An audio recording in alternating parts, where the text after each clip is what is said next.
तर भारतामध्ये लवकरच प्लास्टिकच्या नोटा चलनात येणार आहेत। केंद्र सरकारने आरबीआयला मंजुरी दिलेली आहे। 10 आणि 20 रुपयांच्या प्लास्टिक नोटा चलनात येत आहेत। सुरुवातीला 10-20 रुपयांच्या प्रत्येकी 100 कोटी प्लास्टिक नोटांच्या प्रायोगिक चाचणीला सुरुवात होणार आहे।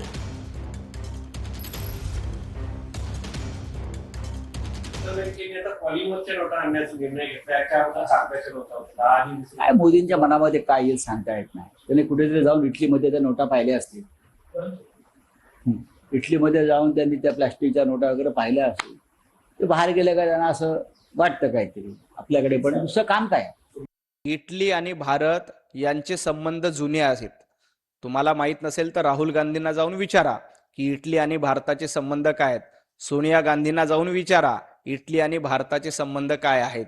त्यामुळे संजय राऊत, तुम्ही पोटदुखी करून घेऊ नका। तुम्हाला आता इटली प्रिय नाहीये, तुम्हाला आता बांगलादेश प्रिय आहेत। तुम्हाला आता इटली प्रिय नाहीये, तुम्हाला आता पाकिस्तान प्रिय आहे।